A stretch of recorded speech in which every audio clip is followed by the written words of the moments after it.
Hello, everyone. My name is Leah Margolis, and I'm the director of the Master of Landscape Architecture program. And I'd like to welcome everyone to share this space today, and to also welcome our special guest today, Aisling O'Carroll. Before I introduce Aisling, I'd like to open this afternoon's event with an acknowledgement of traditional territory of Toronto and honor the ancestral history of this land. The Daniels faculty is situated on the traditional territory of the Anishinaabe Nations, the Haudenosaunee Nations, and the Wendat Nations.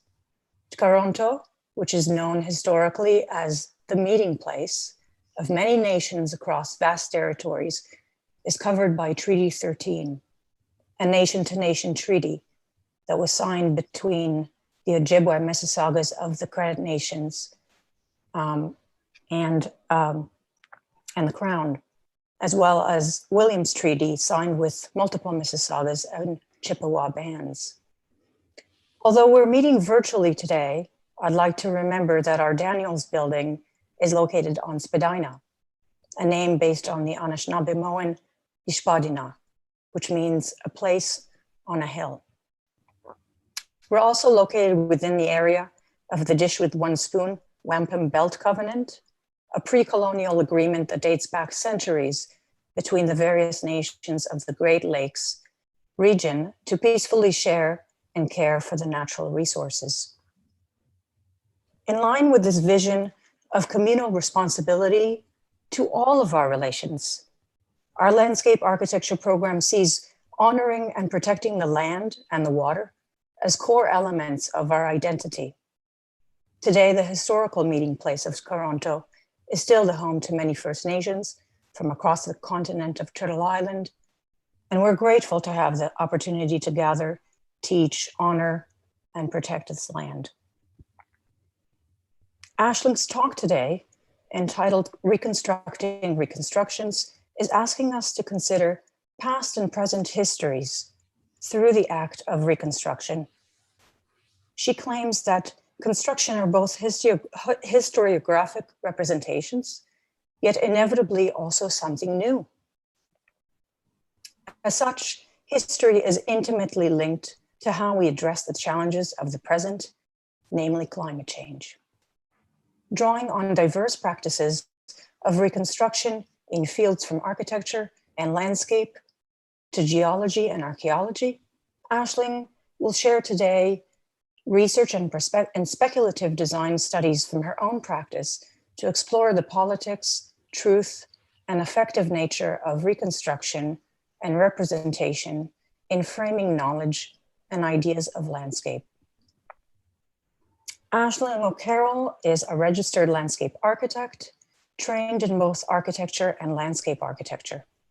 Her work addresses the relationship between history, narrative, and representation in architecture, landscape, geology, and hybrids of the three, examining in particular critical approaches to reconstruction in design. Aisling is currently completing her PhD in architectural design at the Bartlett School of Architecture, funded by the UCL Graduate Research Scholarship and Overseas Research Scholarship. She has previously taught design studios at Harvard Graduate School of Design and the Bartlett School of Architecture, and has practiced internationally in architecture and landscape architecture. Her work has been funded by Harvard University, the Landscape Research Group, Canada Council for the Arts, the Danish Arts Foundation, and UCL, among others. She's co-founder and co-editor-in-chief of the Site magazine, and we're also very fortunate to have her as an instructor this fall for one of our option studios in the MLA program.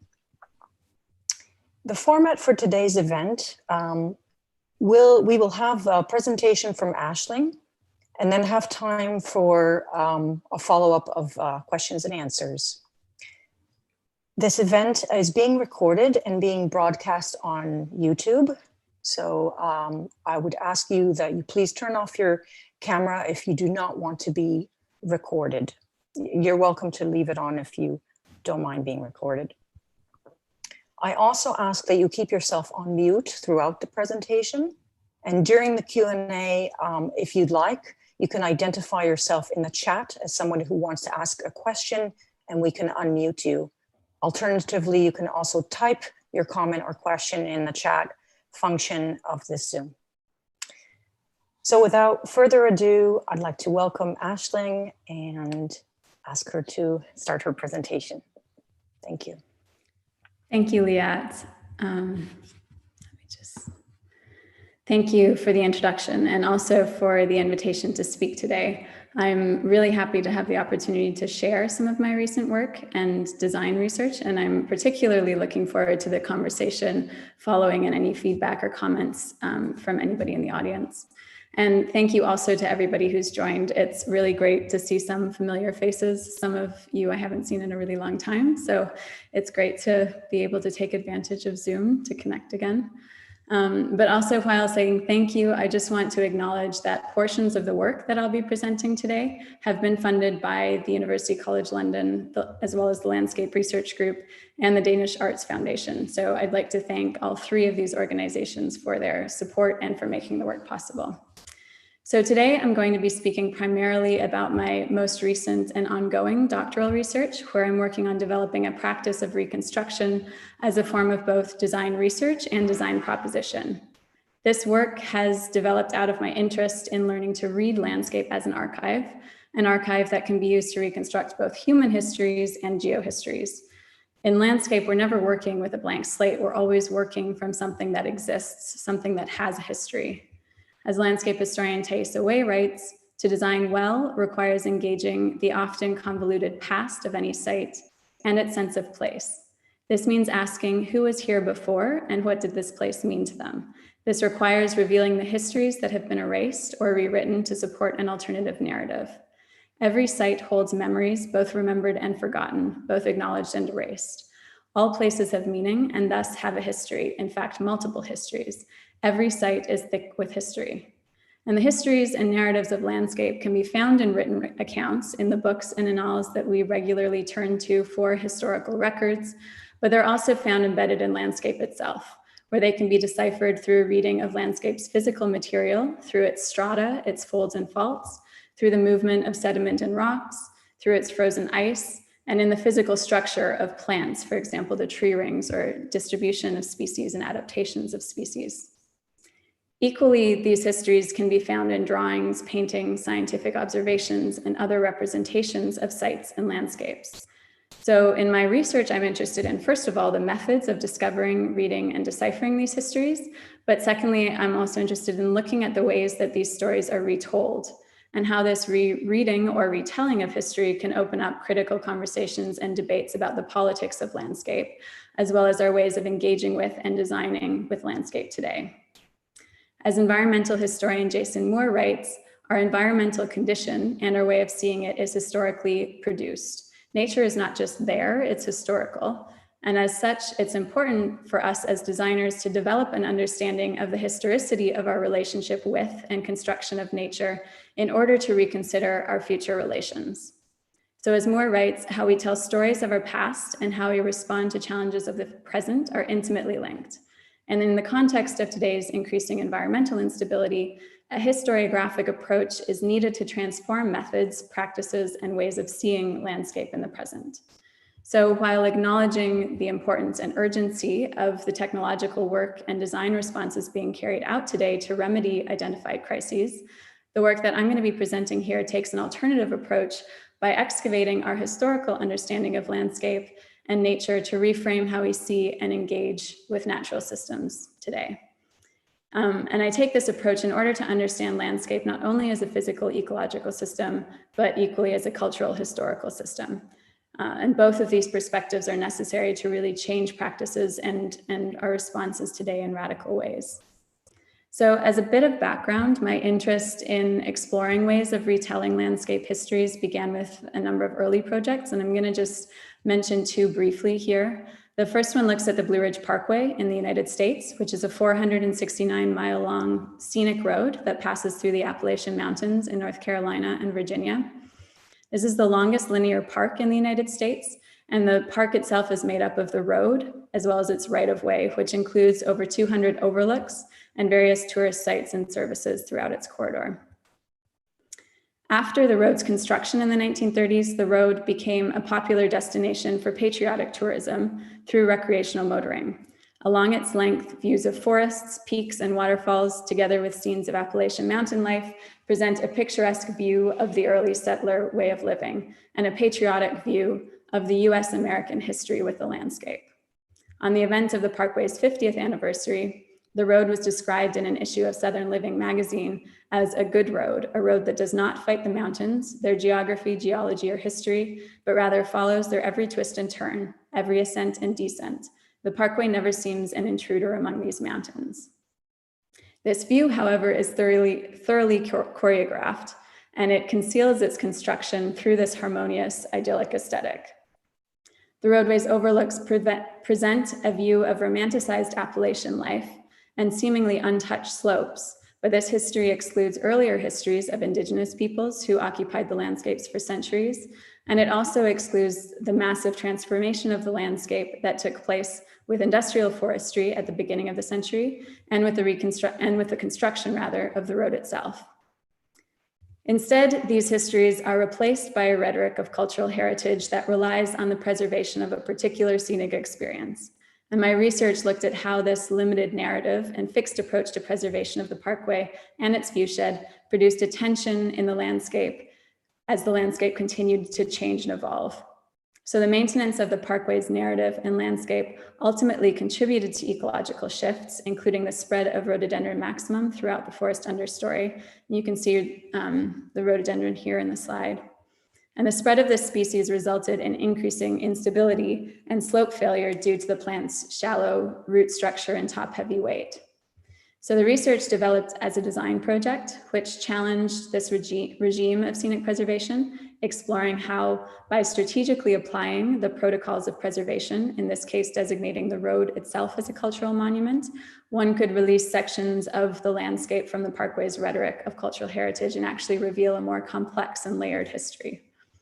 The proposal was anchored in by the overlooks along the road, which tied together the roadway experience and the broader landscape within the road's viewsheds. This work also continued to evolve as a research project, and these are just a few spreads from a publication of part of the work in Mass Context's legacy issue. And the intention of this project, which was to challenge the historical narrative of this landscape and bring awareness to the cultural and ecological implications of its preservation, remain relevant for this site today as well as other landscapes. And the retracing and retelling of history also motivated a second research project, which was carried out between London and India, where I documented the site and transformation of the landscape along the historical inland customs line in India. This map, it traces the route of the inland customs line. It's a map that I received from Roy Moxham, who's a British author who's done a significant amount of research on the Great Hedge of India. The portion of the line in this map that's marked in green was actually constructed out of a live hedge. And this is a site where in the 1850s, the British East India Company established a border running across India, extending from the Himalayas to the Bay of Bengal, in order to control movement in and out of Bengal province and impose a crippling salt tax. So in order to maintain this border, as I mentioned, the British cultivated a live hedge which stretched over 2,000 kilometers. The hedge was between 2.5 and 4 meters high and up to 1 to 4 meters thick. And it was planted with thorny shrubs and bushes, including Indian plum, Senegalia catechu, and prickly pear. And I found this fascinating yet a deeply disturbing history where the hedge became applied at a territorial scale in order to enforce power and oppression. And so after research in landscape, or in London rather, and interviewing Roy Moxham, these images are taken from site work in India, where I was documenting a portion of the border's original route through Uttar Pradesh near the city of Etiba. There are only a few small sections of the hedge that still remain, including this elevated row of trees and shrubs outside Chakranagar at the edge of the Chambal River. And there's also some bits of infrastructure which still remain, though the original function has been forgotten, such as this Chowki building, which was one of the original stations built for the border guards. But while the memory of the border is largely forgotten, the stories and accounts from local people reveal histories and memories embedded in the landscape. The hedge was originally built on an embankment, and much of this embankment still exists and has been converted into a road, inverting the original function as a force of division and separation into a corridor of connection. In the context of rising border debates, this research offered a case study of the impacts that such a border had on local communities and the use of landscape materials to impose power and oppression, as well as the long-term traces of this history on the landscape. So alongside both of these projects, my interest in the politics of preservation and the reading of multiple histories through the material and cultural records of landscape became more focused on the ways of telling these stories. While reconstruction is implicit in the work on the Blue Ridge Parkway and the Inland Customs Line, it's become an explicit focus of my current design research. And in the work that I'll present now, I'm exploring reconstruction as a method of historiographic analysis, but also as a tool for design proposition. And I do this through the reconstruction of reconstructions. So rather than reconstructing from landscape in situ, I'm reconstructing narratives, representations, and past ideas of landscape in order to explore how the knowledge and perceptions embedded within them have influenced our current ideas and how they continue to influence our way of thinking today. So going back to Jason Moore's prompt that historiographic methods are required for addressing our current environmental crisis, I've focused on reconstruction because as a designer, I think it offers an opportunity to combine historiographic work with design proposition. Reconstructions oscillate between the past and present. They're historiographic representations, and yet they're simultaneously also something new. Here, the propositional practice of constructing and reconstructing history is intimately linked to how we address challenges of the future. So as a primary case study, my work examines the 19th century French architect Eugène-Emmanuel Viollet-le-Duc's radical reconstruction of Mont Blanc. For anyone who's unfamiliar with Viollet-le-Duc, he's a canonical figure in the establishment of preservation practices, and he's known primarily for his rational approach to the restoration of buildings. He restored Notre Dame Cathedral in the middle of the 19th century, and he's responsible for the spire that was constructed, which actually collapsed in last year's fire. My work, however, reconstructs his legacy by offering a more nuanced account of the less well-known parts of his practice and explores the complex ideologies embedded in his reading of landscape. Set within the 19th century's historical turn in both science and architecture, Viollet-le-Duc's work stands out for his unique capacity to wed scientific study with artistic and architectural technique. So in the two paintings here, while they at first appear to show a valley in two seasons, in summer and winter, in fact, in the top painting, the architect has painted the Chamonix Valley in the condition that he observed it in 1874, looking northeast from Le Brévent towards Montenvert and the Mer de Glace. Whereas in the second painting, the lower painting, he's restored the Chamonix Valley to its condition a century earlier, when during the mini ice age, the Mer de Glace extended far beyond its present range and blanketed the valley under 40 meters of ice.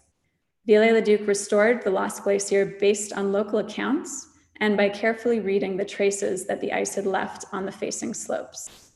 And although the notion of a glacial period was fairly well established by the time that he was working, his reconstruction presented the scene for the first time as one would have experienced it, demonstrating the enormity of the ice and the dramatic power that it had in shaping the landscape, both physically and experientially. My study of Viollet-le-Duc's work began, in fact, with this drawing, which I came across in Tordesillas' book, The Fragile Monument. And this engraving is taken from Viollet-le-Duc's treatise on Mont Blanc, where he titles the illustration, The Disintegration of Crystalline Peaks. And in the 4 levels of this drawing, he restores the peaks from the eroded condition that he observed in the landscape, which is drawn at the bottom of this stacked drawing. And he restores this to its original primitive form at the time of their upheaval in the top image, rewinding the process of erosion that has taken place over time. So according to Viollet-le-Duc, Mont Blanc was a ruin, and its study was analogous to the architect or archaeologist's study of ruined buildings. As he explained to the French Geological Society in 1875, one could find the mountain's primitive form by following the same techniques as applied in the restoration of a monument. Drawing and observation were the techniques that enabled his scientific and restorative work across the scales of both architecture and geology. And you can see in this pairing of images that it wasn't just the use of drawing, but it was actually the methods of representation and the types of drawings that he used that were similar and used across both architecture and landscape. So drawing on Donna Haraway's terminology, Viollet-le-Duc's representations of both observed and synthetically assembled alpine landscapes serve as meaning machines that can preserve and convey the complex constructions underpinning the architect's reading of the topography. And my reconstruction of these past views helps to reveal the inherited epistemic and historical origins of our perception of nature and its limitations. And these reconstructions enable an expanded consideration of our present engagement with landscape.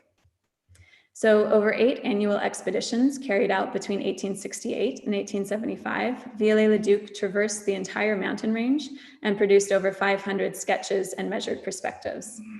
This work resulted in the publication of a 400-page treatise on the mountain, along with a detailed topographic map of the massif and its environs.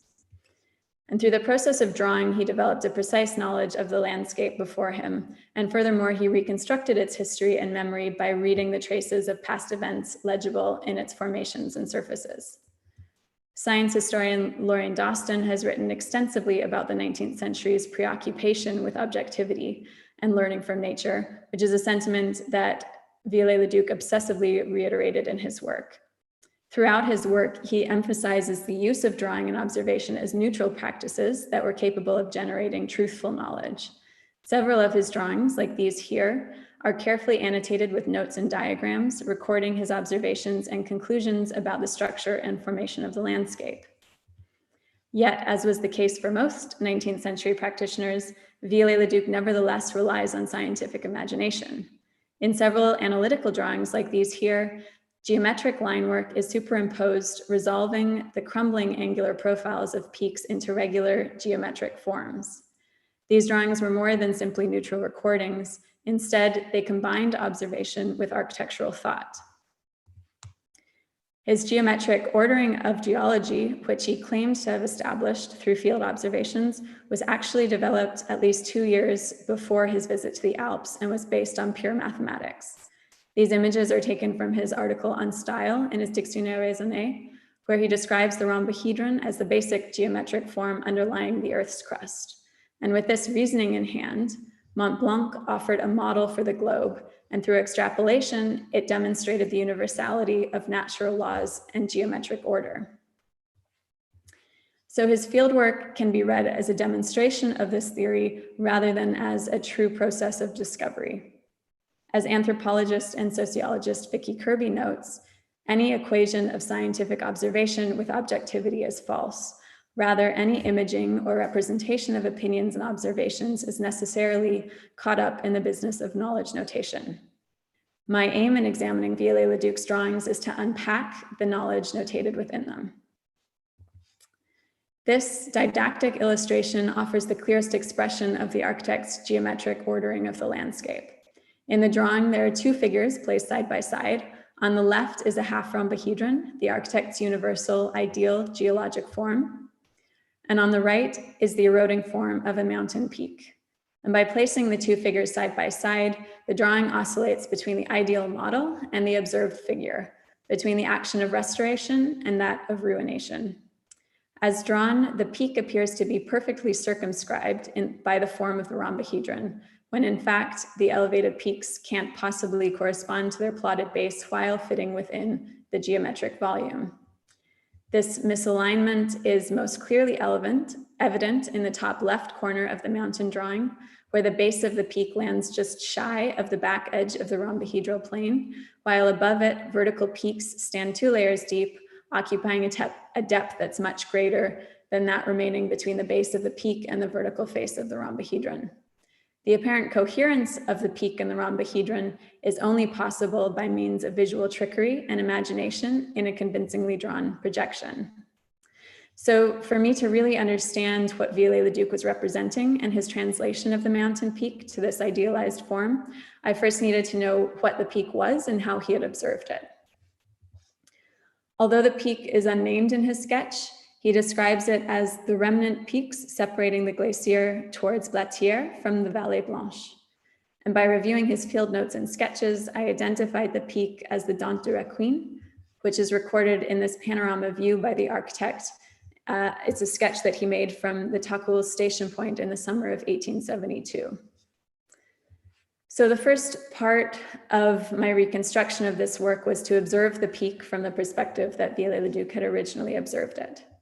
The image on the left here is taken shortly after Viollet-le-Duc's visit, and the building on the right side of this historic photograph is the refuge where he would have stayed.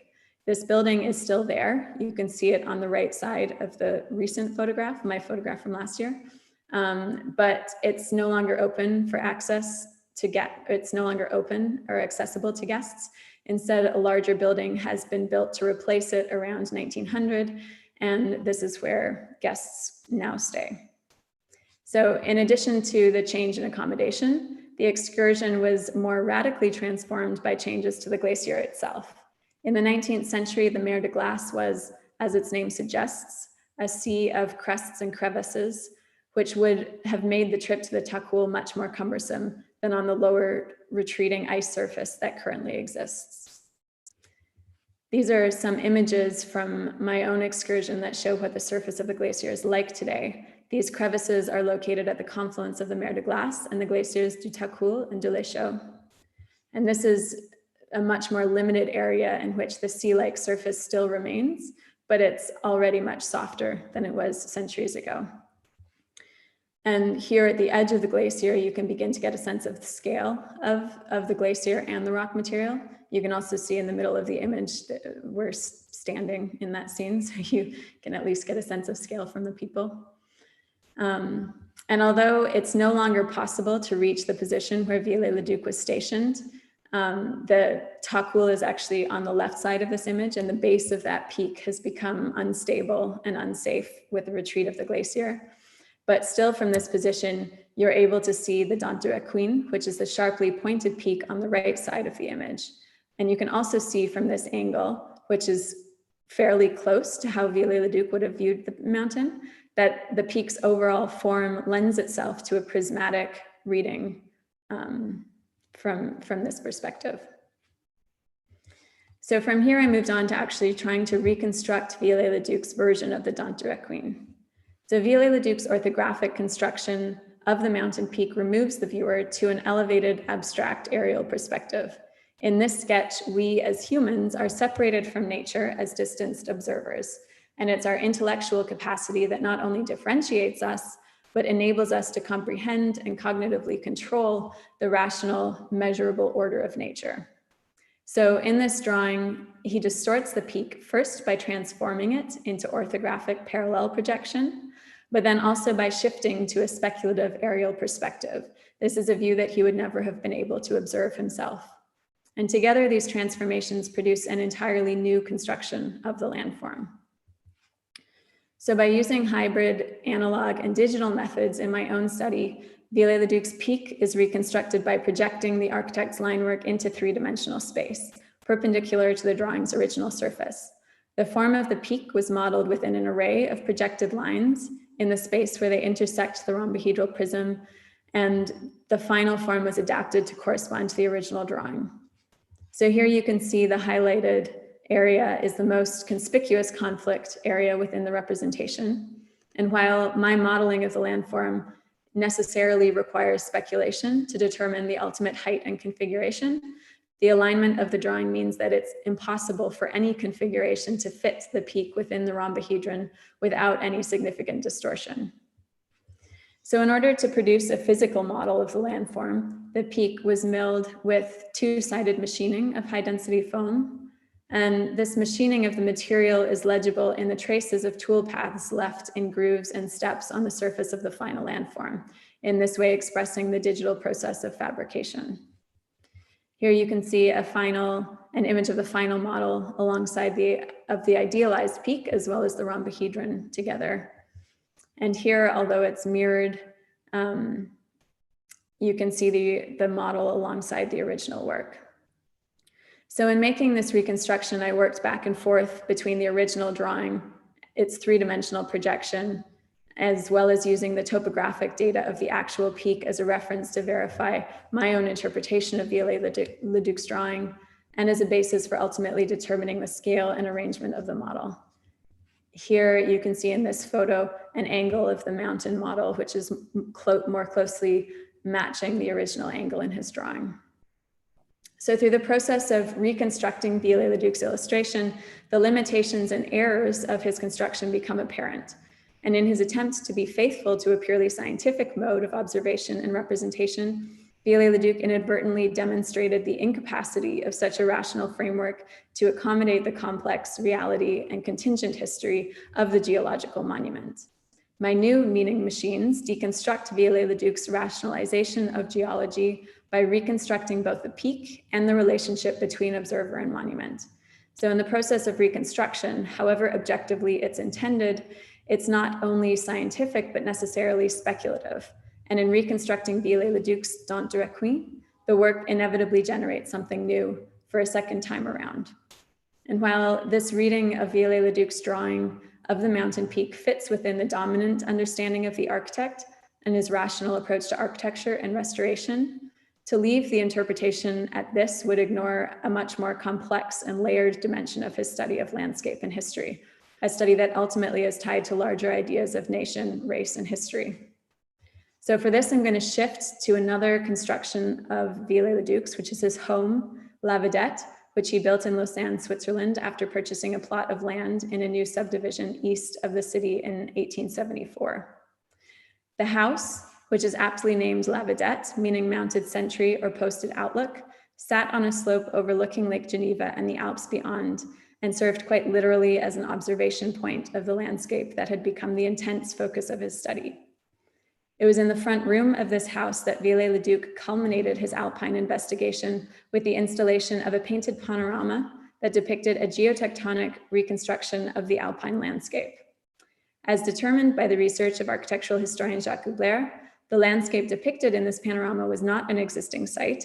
Rather, it was an idealized landscape produced through the synthesis of Viollet-le-Duc's geological knowledge and translated through pigment and paint to the walls of the room. The panorama spanned the north and west walls, directly facing the Savoy Alps, which were visible across the lake through the south and east windows. His working desk occupied the liminal space between the ruined subject and its restoration. And in contrast to his more didactic drawings, the panorama sets the viewer within the monument, producing an immersive synesthetic experience. Upon entering the Grand Salle, the viewer was transported to a remote elevated outcropping within Viollet-le-Duc's alpine world. On the west wall, there's a small hill which extends from the foreground with a scattering of exposed boulders and scrappy pines. And this hill overlooks a low-lying valley beyond which steep ridges rise up and extend into the distance, one forming an almost perfect pediment above the public entry door. On the north panels, the private entry door and the fireplace are both framed by massive peaks that rise from beyond the foregrounded hill. These two peaks are impressive in scale, rising to nearly touch the top of the wall. The panorama's design deliberately took into account the architectural space and built elements of the room. The only known study for the panorama is this 1:10 scale watercolor triptych, where voids are left to indicate the location of doors and fireplace. Furthermore, the painterly treatment of the room extended beyond the panorama's canvas. The architect painted a stone plinth encircling the room below the chair rail, translating the irregular erratics from the panorama into a regular architectural detail below. And polychromy accents were added to the ceiling and molding, while additional trompe-l'oeil painting of curtains and plants on the south and east walls completed the setting of an elevated belvedere. Within La Vedette and the Grand Salle, Viollet-le-Duc's personal, private, and professional lives become entangled, as do his ideas of history, nation, landscape, and architecture. And it's only by unpacking these layers of his alpine study that we can understand the nature of his work as well as its limitations and retrogressive ideas. So first of all, While his wife, Elizabeth, remained in Paris during his stays in Switzerland, he shared La Vedette with Alexandrine Sereda. Madame Sereda is described as his secretary. However, we can assume that the nature of their relationship was more than just professional. It was in fact a longer love affair, which the floor plan on the right indicates this, where their 2 bedrooms have a private conjoined door. Additionally, Viollet-le-Duc left money to Madame Sereda in his will, and she was all but entirely erased from his archive by his family following his death. Madame Sereda accompanied Viollet-le-Duc on many of his alpine excursions, and most of his notes from these trips are transcribed in her handwriting, leaving space for his own illustrations between notes. This joint effort disrupts the image of the sole male genius in the landscape and demonstrates the presence of another author, a female author, in perhaps shaping and contributing to the framing of his ideas. Another layer of his study to consider, and a far more troubling one, is the association that he made between the alpine landscape and ideas of racial and national supremacy. In his architectural novella, The Habitations of Man in All Ages, which was published in 1875, 1 year after he began construction on La Vedette, Viollet-le-Duc traces an ethnographic and racial history of the development of vernacular architecture. In this account, he ties the Swiss mountain chalet to the primitive Himalayan mountain dwelling, which he attributes to the superior Aryan race, drawing on Gobineau's theory of the inequality of human races. Viollet-le-Duc suggests that the Swiss chalet is the closest architectural form to the archetypal primitive Aryan structure. And in making this link, he also ties the mountain landscape to that archetypal idea of pure historical origins. The form and structure of La Vedette, with its steeply pitched roof, references that of a Swiss chalet, and his treatment of the Grand Salle, transforming it to a timber frame portico on a mountain house, embeds these racial interpretations of archetypal landscape and architecture within the space of the home. As architectural historian Charles L. Davis writes, the resulting aesthetic of La Vedette was not one of architectural quotation, but rather a creative synthesis of historical imagery. These racist narratives, although deeply disturbing, are necessary to revisit and recognize as precursors to ideas of nationalism and superiority that have shaped and continue to influence readings of landscape today. And I'm continuing to research both of these aspects of Viollet-le-Duc's practice and interpretations of landscape in my current work. But on September 17th, 1879, Viollet-le-Duc died at his desk in the Grand Salle.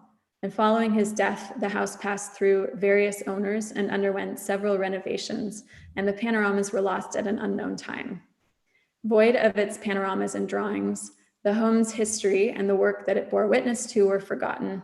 And in 1974, the house was demolished to make way for a modern Swiss housing block. Today, La Vedette exists only in scattered fragments, in a few plan and section drawings of limited accuracy, a series of photographs offering an incomplete black and white documentation of the room, and a single written description provided by his son-in-law, Maurice Uradu. In an exercise to explore Viollet-le-Duc's use of drawing as a means of restoration and to restore a version of his lost alpine creation, I've worked through a series of my own speculative reconstructions of his alpine study. My reconstruction is not intended to monumentalize the house, but rather to bring back into a critical conversation the ideas of landscape embedded within his representations. This historical reading learns from his methods of representation, while also contributing to a critical understanding of the origins of our inherited ideas of landscape through the problematic ideas of his study. Furthermore, the process serves as a way of developing my own method of reconstruction through contemporary tools. So I'm going to describe here 3 reconstructions of the Grand Salle. First is a technical reconstruction of the room, then a more speculative reconstruction of the landscape of the panorama, and finally an immersive reconstruction of the experience of the Grand Salle. As with any reconstruction, these drawings are necessarily speculative, as they fill in the gaps of what is left unknown by the remaining material of the archives. And so by piecing together the remaining evidence and resolving any inconsistencies between documents, the first drawing series reconstructs the interior space of the Grand Salle itself. So first, and I hope you can see this on your screen. The general proportions and configuration of the room were the first part to be resolved. Next to be drawn are details including the profiles of doors, their molding, the smooth stone surround of the fireplace, and the timber ceiling joists, as well as the furniture within the room. And then the painterly treatment of the walls was recorded, tracing the stone plinth, the intricate wood carvings, and the alpine landscape itself. So this information presented here in the drawing represents those aspects and details of the room that are known with reasonable certainty because they're visible in photographs and archival drawings. The remaining sections of the room are much more speculative because they're based either on Urartu's written description or on the obscured edges of photographs. So first drawn in are those areas that are partially visible in photographs, and then elements that have no visual documentation. After reconstructing the room as accurately as possible, color was added first with an overlay of the panorama studies based on the watercolor study by Viollet-le-Duc, and then with a speculative application of color informed by Urartu's written description. And despite the crudeness of this color application, it offers a much richer sense of the intensity of the space than is expressed in the neutralized black and white photographs.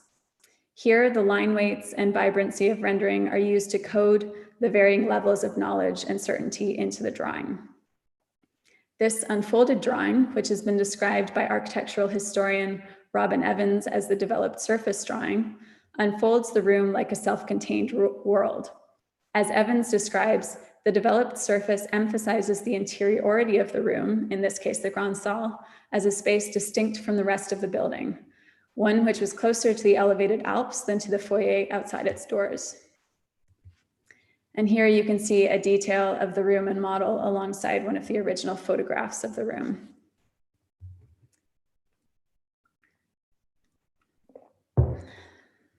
The landscape construction, on the other hand, makes use of perspectival projection, a method used throughout Viollet-le-Duc's career, in order to project the landscape of the panorama into three-dimensional space. So here I followed the description of perspectival projection that he outlined in his novel, Learning to Draw, but I've reversed the process in order to produce the object rather than the drawing. This method mirrors the construction of Viollet-le-Duc's map of Mont Blanc, where he used triangulation to produce his topographic survey from measured perspectives. Here, the viewer's eye becomes the control point for projecting the landscape. And due to the panorama's fixed condition and the short range between viewer and canvas, the form of the projected landscape distorts significantly as the observer's perspective moves within the room. Thus, infinite landscapes are possible as a unique topography exists relative to every point in the room. So the first projection that I'll show you here is taken from a central point in the room. Here you can see part of the final projection of the map, and then the photographs of the panorama were used to render the landscape texture. What's shown in pink here are areas of the landscape that are either obstructed within the perspective of the panorama or by imperfections in the photographs. Then the detailed articulation of the terrain surface was subsequently hand-drawn following the style of Viollet-le-Duc's map, and the color was added according to his watercolor studies. Here you can see a detail of the map and one that allows for further exploration through the addition of annotations and trail markings. By reconstructing the landscape of the panorama as a map, the drawing offers an overall perspective of the landscape that's not afforded by the panoramic view, but which allows an interrogation of the panorama through a comparison with his map of Mont Blanc. And here you can see Viollet-le-Duc's original map of Mont Blanc, which, as you can see, it was printed on panels and mounted on canvas such that it could be folded easily and stored away. Much like the fold of the painted panorama in the corner of the Grand Salle, the folds of the map create new relations between areas of topography and readings of sight. So drawing from these, the map of the panorama uses folding as a means of further articulating the topography, creating relations between various points on the map and the landscape's origin in the Grand Salle. The folds speak to the folded space of La Vedette, folding together the places and names in the landscape that overlap with his ideation of the landscape and architecture. And simultaneously, the folds speak to the folding of the landscape itself, the long, imperceptibly slow process of mountain formation. While this reads as another aesthetic dimension of the map, the process of folding was for me a way of thinking through the slow violence embedded in the landscape, the violence of the knowledge embedded in Viollet-le-Duc's interpretation of landscape and history, as well as the violence of the landscape's formation itself. And here are just a couple details of the map itself. And as I mentioned earlier, a unique landscape is generated from any point in the room. This fact also speaks to the subjectivity of interpretation of the landscape and the plurality of landscapes that result from looking from any particular perspective. So here a second projection is taken from the perspective of Viollet-le-Duc seated at his dining table, where he would take breakfast at 10 o'clock every morning. And from this seat, only 2 panels of the panorama are visible, projecting a limited view of the alpine landscape. A third projection is taken from the perspective of Viollet-le-Duc seated at his desk, his working desk, where he would work from 7 until 9 in the morning, and then again from 11 until 5 in the evening. This view projects the complete landscape. However, sections of the terrain are distorted by the oblique angle from which they're observed. So 3 versions of the same landscape result. In each case, the mappings reveal what is seen and what is not seen. The architectural elements of the Grand Salle, the doors, fireplace, and columns that interrupt the panorama, manifest themselves in the mappings as voids between the landforms. And these variations of the projections are easily visible in their physical models, which highlight the fragmented nature of the resulting landscape and its distortion from various positions in the room. This reconstruction explores the role of imagination and speculation in both restoring the architect's idea of landscape and creating something new. In this case, a document, which in this case is a map, as a way of, and I've used the map or the document here as a way of telling the history of the place. Through the naming of sites in the landscape and the layout of routes, I have layered in references to the history of La Vedette and Viollet-le-Duc's idea of landscape. So finally, I'm working on a full-scale reproduction of the room to restore the immersive quality of the space, which was integral to the imaginative production and experience of the alpine landscape in the Grand Salle. And these photos are of a mock-up of the north and west elevations in a warehouse space in South London. And I'm now exploring ways of restoring the problematic narratives of the architect's view of landscape through the reconstruction of the south and east walls, looking in particular at the speculative reconstruction of trompe-l'oeil paintings on both of these walls. Here is the wall panel again installed for an exhibition last February at UCL. And you can see the private entry door hanging on the public side of this gallery space. And here again is more of that exhibition. These are parts of the work that I've already presented today. And I show this exhibition also because the installation and public presentation of the work serves as another reconstruction. In this case, the various parts of the work were presented scattered across the exhibition space so that a cohesive single view of the reconstruction was not possible. Instead, viewers had to move through the space and read it in fragments, much like the fragmented process of reconstruction itself. Reflective of the diversity of drawing types in Viollet-le-Duc's study of Mont Blanc, the various types of drawings and representations that I'm working with offer a suite of investigative modes for interrogating his production at La Vedette. Furthermore, the multiplicity of representations illustrates the multiplicity of interpretations of the space.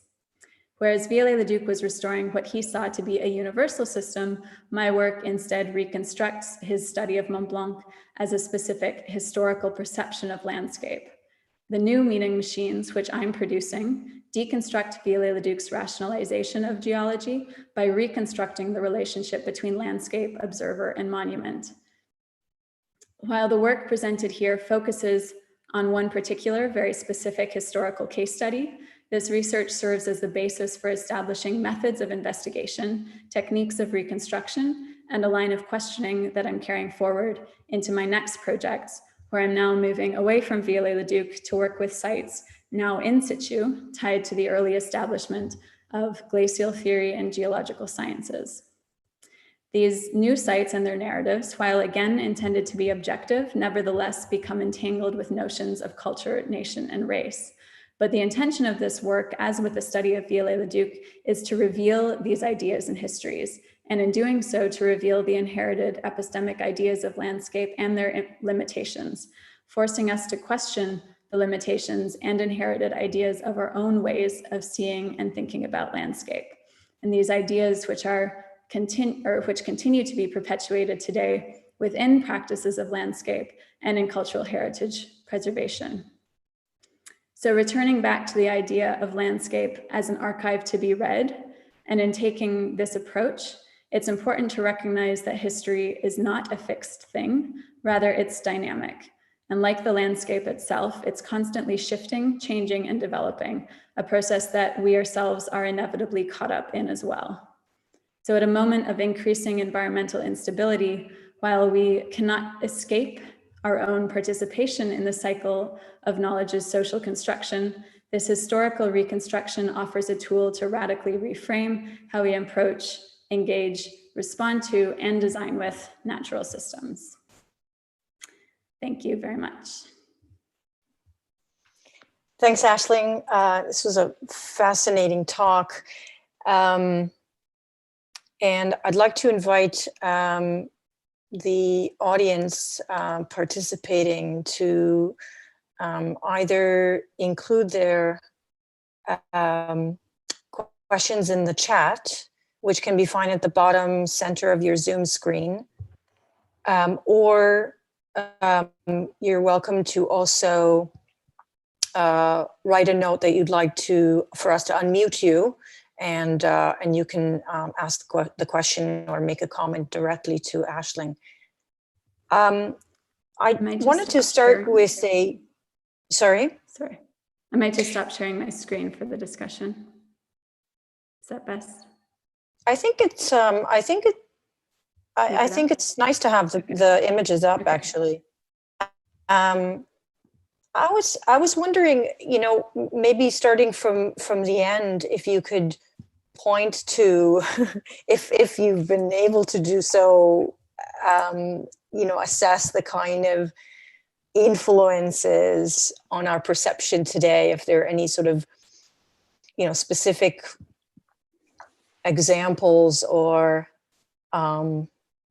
practices that you think that this kind of thread of narratives, of these distorted narratives, have shaped the ways in which we currently read landscape or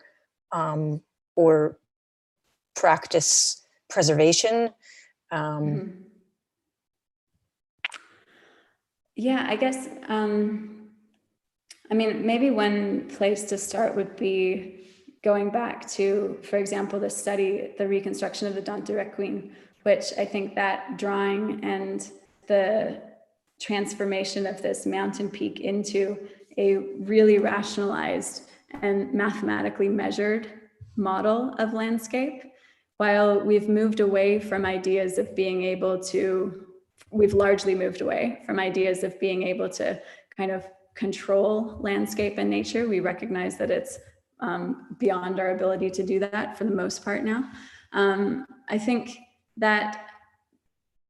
the idea of, I still think that this rational control of landscape and being able to understand it as humans from this distance perspective still informs to a certain degree the way that we practice and work today. For example, on one hand, the emphasis on measurement and our ability to measure or quantify landscapes, systems, and processes today could be seen as part of this lineage. At the same time, I think today, probably in quite different scales, but we're still working around ideas of how we as humans can shape and direct natural processes. We've at least recognized the fact that we can't really rationally predict or control them, but I think that there's something in this historical legacy that still translates from that rational idea that Viollet-le-Duc and the kind of scientific cohort in the 19th century were proposing. But in addition to that, I also think that these ideas, I mean, for example, Viollet-le-Duc and John Ruskin are often spoken about as the two kind of polar opposites in discussions of preservation or restoration theory, where Viollet-le-Duc had this very rational way of thinking about landscape and Ruskin had a much more nuanced way of thinking about landscape. But in fact, when you look at the practices or the traditions of preservation and conservation that emerged from both of their legacies, I think in both cases we can see ideas of nationalism, as well as, unfortunately, ideas of superiority and racial ideas embedded within this kind of cultural idea or interpretation of landscape. And I think that those ideas, while again, we're trying to move away from them, I think that they are still embedded in our ways of thinking about landscape, and often in sort of the longer history of conservation or preservation practices. And so I think those problematic narratives are really important for us to address and try to tackle, or think through, at least try to understand how they do maintain a legacy in our ways of thinking today. There's a question here from Lisa Rappaport, but I wanted to just ask you one maybe follow-up question on whether you think that the kind of also the topographic surveying falls into a similar canon of work, even the actual representation, which maybe falls more on the not architectural preservation, but rather geological surveying. The fact that we still draw, the kind of elevation lines as the description of topography, knowing that geology doesn't work as a cake layer or layer cake. Would you categorize that as a kind of a similar projective or speculative exercise?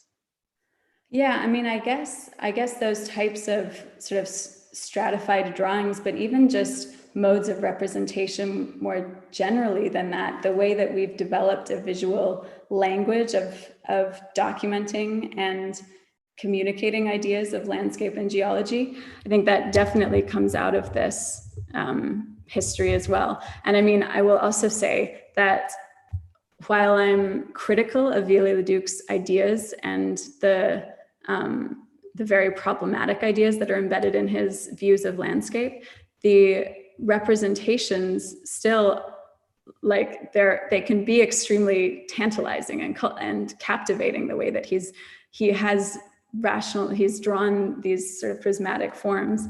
And I think that fixation with the drawing and translating the landscape into a represented object that we can kind of comprehend and visualize in this really compelling graphic way, that definitely, I think, is still very much a part of how we communicate and express landscape. And I think it's an important part of how we communicate and express landscape.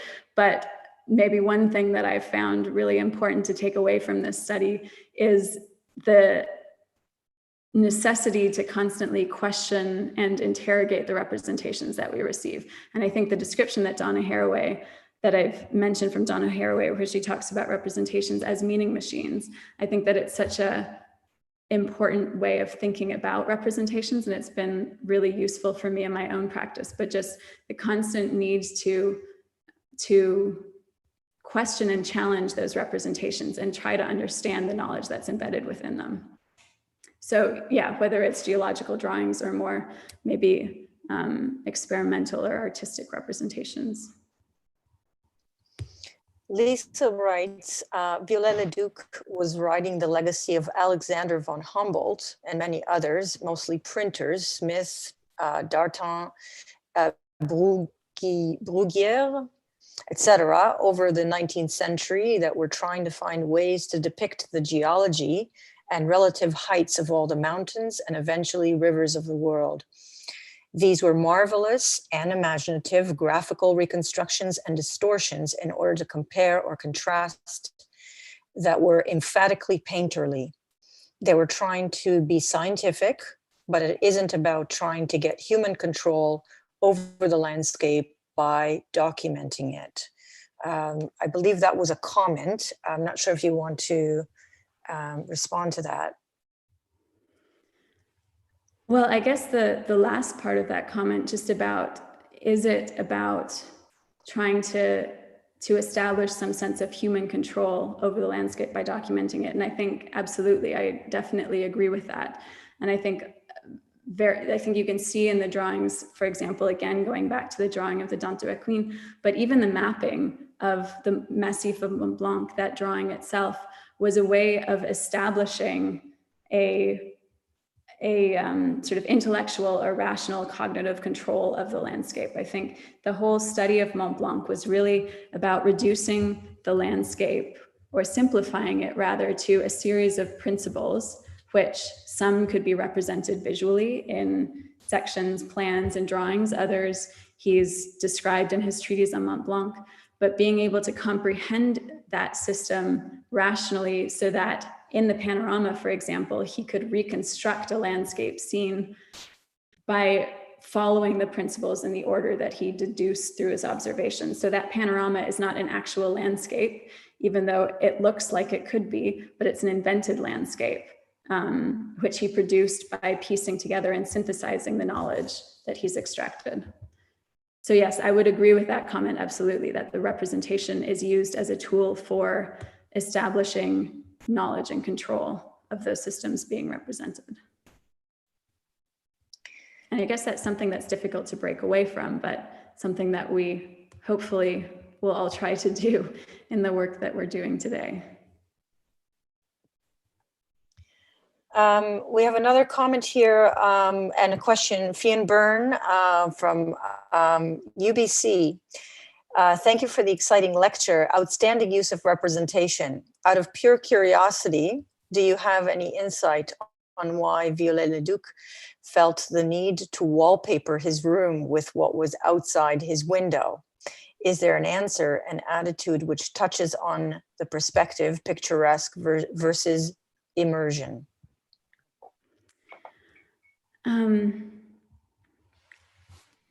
So I'm not sure if you're referring to the panorama itself or the panorama and the other walls, but I think the panorama, the production of that space, the painting on both the south and east walls, which basically on those walls there were depicted red curtains hanging and there were climbing vines above them. On the west and north walls, he had the two panels of the panorama landscape. But I think the intention within that room was to recreate the experience of being in the mountains. And I mean, not to get too into his personal history, but there were two main points in his life when he retreated to the mountains. One was after the death of his mother in the 1930s, and the second was in the 1830s. And the second was between 1864 and 1876 when he did the study of Mont Blanc. And he actually built his house and moved to Lausanne largely after the Franco-Prussian War. So in both of these cases, it was after a quite traumatic experience in his life. And his experience in the mountains was both motivated by his interest in geology, but it was also a kind of restorative experience for him to be there. And the panorama in the Grand Salle reconstructed the experience of being in the mountain landscape. It was an exercise in demonstrating his rational understanding of the landscape by, I was just thinking I could go back to a slide, but it's too far up. It was a process of, as I was saying, reconstructing or demonstrating his rational control of the landscape, but it was also a way of actually immersing himself in the monument. And he described in a letter to his father at one point that he wanted to be able to immerse himself in the monuments and not simply experience them through pieces of drawing paper. And so I think in this instance, he actually achieved that. And in some ways it's fitting that he died in that room, because he died in this space where he had finally created the ultimate monument to geohistory and landscape history, which he could work within and live within. In a way, he was also living within his own kind of ego construction of landscape. But so there are a lot of layers within that, but hopefully that answers that question. We have a couple more, if you will. how do you reconcile the perception and representation of our world in the digital age? Instagram, everything, limitless possibilities and formats of reconstruction, from Google Earth to LiDAR to Street View, and the future of artificial intelligence and immersive reality, reconstructing our world via pixels and screens. That's a really good, very big question. I mean, one thing I think that's not answering the question, but just of interest to point out, is that these reconstructions that I've been working from are based upon digital versions of the original work too. So not only thinking about the production of new material right now, but thinking about the circulation and reproduction of historical material online, and how that is now basically received through computer screens or scans or reproductions online. But I think the question of the production of imagery of landscape is, I mean, how do I the question is, how do you yeah. I mean, I guess at this point, we're just so saturated with representations of landscape. And not only that, but it's so easy for us to produce copies and photographs and share representations that, in a way, these Instagrammable moments or the everyday representations that we see, I think, become quite diluted. And in a way, they lose, maybe this is the wrong thing to say, but they tend to lose a bit of their agency because of just how saturated we are in their representations. At the same time, the technology that we have for actually mapping and documenting and representing sites today gives us so much, we have so much more potential for understanding the landscape physically because of the level of detail and information that we can achieve. And so I think, on the one hand, the kind of Instagram side of the question, the saturation of imagery, creates some kind of cultural fatigue, at least in some parts of our culture, perhaps. Whereas the advances in technology and ways of mapping and ways of documenting landscapes and sites, I think, offers huge potential for transforming the way that we represent and perceive landscapes.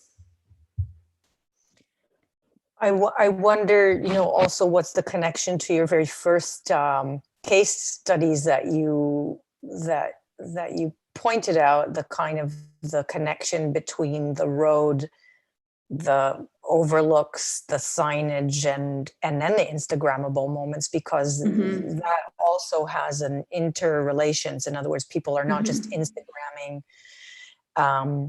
objectively, they're Instagramming because other people Instagram there, and or because there is some sort of so there is a social media sort of science to all this that is not really just about, it's not objective, but the metadata, I think, is fascinating to have that as a metadata is really incredible. It's the equivalent of LiDAR points in a way.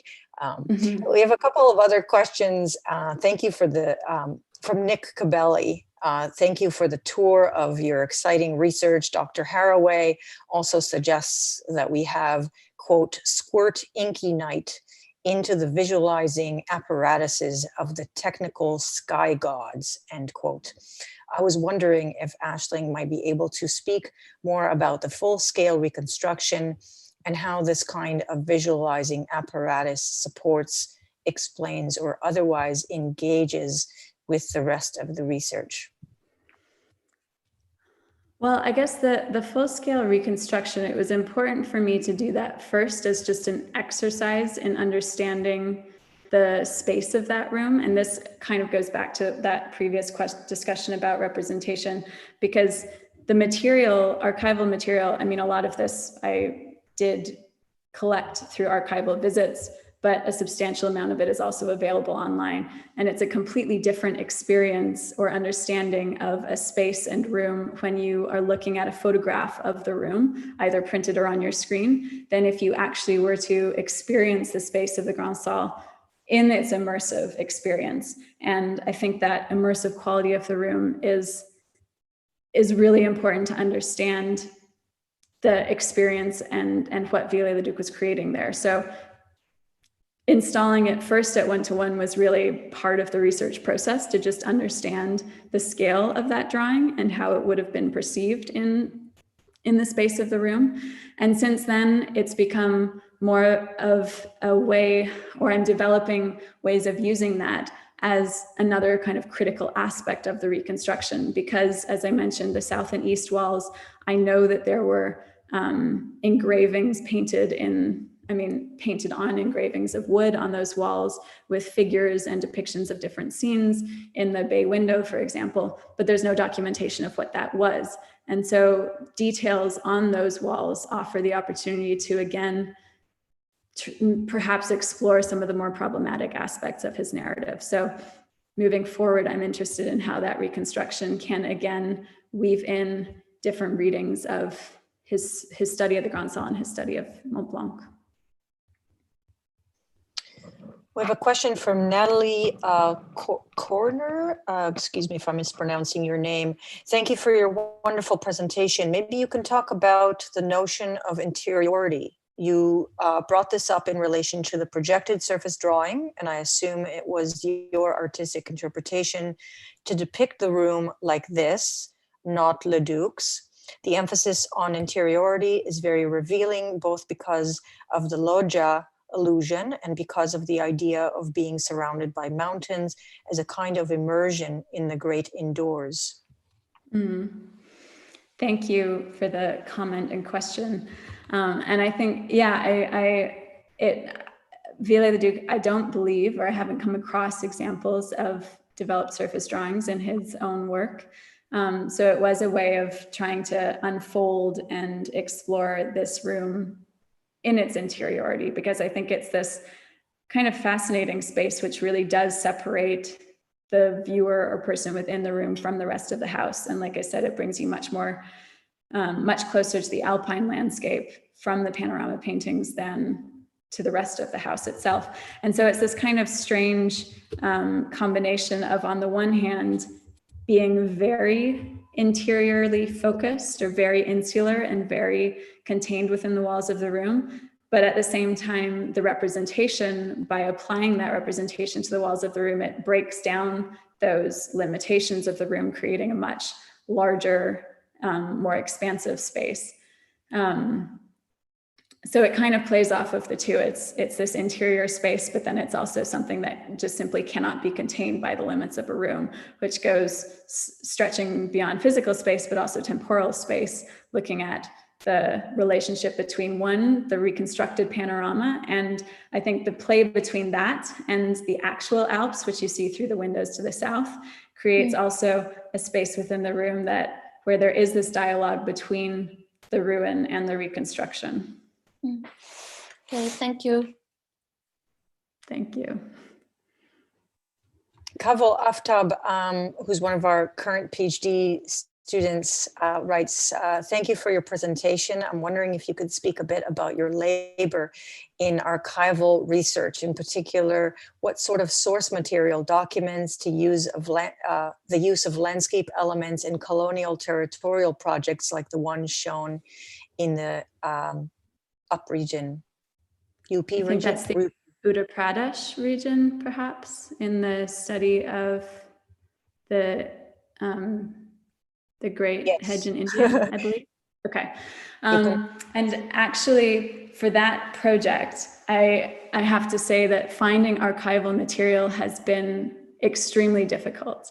The East India Company has extensive documentation of their operations and huge archive at the British Library in London, but finding actually specific documentation photographic documentation, for example, of the route of the hedge or the Chopi houses is, it's surprisingly difficult given the size of their archive and the scale of the hedge itself. So for that project, I have to say it's been more difficult than I would have anticipated to find archival material for it. In the other research for Viollet-le-Duc, for example, it's been quite the opposite, that the archive in Paris, where his family, after Viollet-le-Duc's death, his family actually held his collection of work until in the last, I think it was maybe 2000 or 2005 when that full archive was transferred over to the Médiathèque de l'Architecture et Patrimoine in Paris. And they have they have an enormous archive of his drawings and notebooks and work recordings, et cetera, which are available to work through as a researcher. There's also material stored in different sites in France and in Switzerland that I've been working with. So I guess working with archival material does require some geographic flexibility, which at the moment is quite limited, but I've found that it's a really, really rich source for working and thinking through ideas of landscape, both through the drawings and through the field notes that Viollet-le-Duc produced during his alpine hikes. And I guess on that note, the study of the Great Hedge in India, while visual documentation is limited, you can find information about it through notes and other documents that are held in the archives. Thank you, Aisling. I just wanted to thank you so much for a really fascinating talk and just beautiful work, really incredible work. I look forward to seeing how it progresses, and also to seeing how the Option Studio that you're leading this term is coming along. And so I wanted to thank you for all your fantastic work for today, and for all those who joined us this afternoon. We had quite a crowd, 70 people joined us this afternoon, so that was fantastic. And I'd like to invite you all to look at our public programming events. We have an upcoming presentation or panel discussion on October 22nd, which has to do with urban forests. And there are a number of other programs that are scheduled for this week and next. So stay tuned, and thank you all for joining us. Thanks, Aisling, again. Thank you so much. Thank you for the invitation, and to everyone who's joined. Thank you.